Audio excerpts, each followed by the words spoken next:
31 by Gentry timepieces with Mr. Klein, Ethan Kino. Sila nag-introduce sa akin ng mundo ng relo. But it doesn't mean that if it's 18 karat, hindi nagta-tarnish. Nakita nyo kung saan ko nakuha lahat ng fun fact. Okay guys, nagbobola lang. Galing! Crazy. Another watch, another deals tayo ngayon. Takay na sabi ni Patrick sa mamo ko, BGC. Saan na? Tatrabaho tayo, tapos sabi mo, kakain nga. Hindi natin dito sa One Malatang. Tening! What's up guys? Another watch, another deal tayo ngayon. Kaya muna tayo. May deal tayo ngayon. Kasama na naman natin. Ang favorite natin, Tapawenyo. Sis Perpetual. Pero magdi-deal tayo sa BGC. Kaya nakikita mo yun sa paringan. Punch mo to. So, sabi niya, Herbalife. Ano mo nalaman? Dati ako Chinese. OTW to BGC. Sama ka ba? Ganun kami ni Klein, bro. What can you say about Klein? He's a very good guy. Very professional, very friendly. Where did you meet Klein? I met him in Zaro.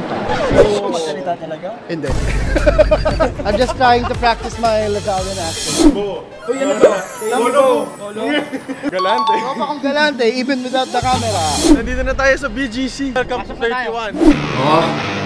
Welcome guys. Nandito na tayo ngayon sa 31 by Gentry timepieces with Mr. Klein, Ethan Kino, Swiss Perpetual. Kita mo na. Kunin mo na to, di ba? Yung negotiation. Oh, sabi ko, hindi ako nag-guess sa price. Bibiling ko talaga yan for sure.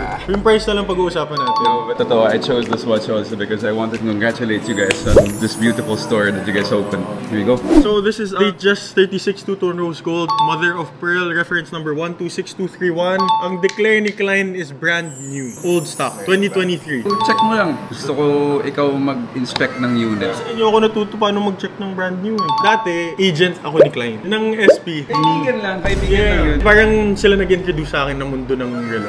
Majority ng fun facts ko, sa kanila nang galing yun. Now, tingnan mo. Patek 69 na ngayon. So, complete ka, white tag, with the white green tag. Very important kasi ito yung nakikita nyong 126231 is the reference number, as I said. Tapos yung 0021 refers to the mother of pearl diamond dial. The 0021 is specific to the bracelet and also the dial of the watch. Hindi mismo sa bezel because the bezel is already... Fun fact. Harap nyo panoorin ah. Kung oyster bracelet to, ibang number Ibang number, yan. not 21, not 21. 20 yan or 22. Ayun yung M. You know what that means? It means it comes in a medium box. Yes. Yes. Tapos isa pang fun fact talaga.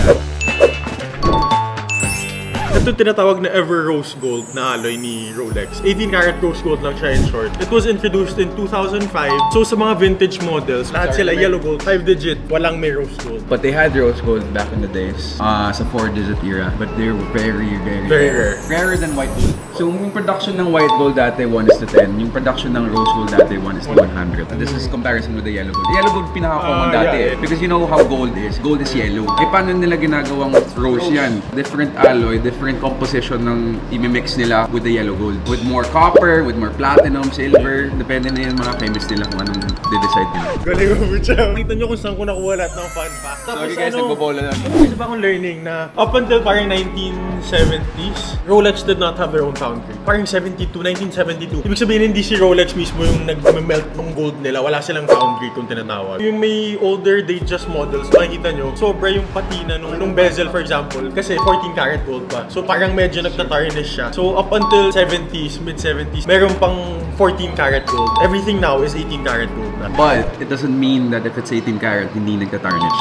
Kasi it's still 75% gold. 25% pa rin other metals that will still react to whatever elements. The tarnish pa rin at the end of the day. Pakiramdam ka ng thesis, tapos ikaw nagbayad ka lang para magagawa. Kumbaga sa group work, siya yung tagahawak ng Manila paper.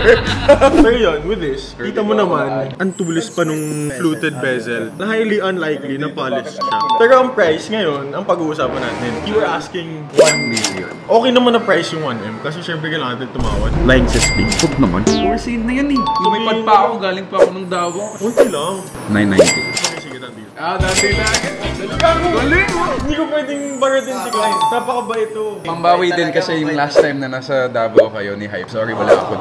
May offer pa lang si Klein. Hindi, mga weird shit to, Gagi. Sorry. Ito ano naman, Piaget Perpetual Calendar. It takes into account yung, di ba iba-iba yung days in the month. Alam niya pagka, let's say 28 days lang Feb, alam niyang to move to the next date, mag-March na. So let's say pagka normal na relo, Feb 28 hanggang 28 lang. The next day kailangan mo na iset 29, 30, 31, tapos 1 na ulit. Iset set mo manual. Ito, alam niyang gawin yun automatically. Every 4 years mo lang pala siya kailangan i-set. Mechanical lahat yan. Walang computer sa loob. Kaya yung sa mga nagtatanong kung bakit ang mahal ng mga relo, isipin mo yung engineering behind it na paano mo sasabihin na mag-skip ka ng 3 days from 28 mag-1 ka agad.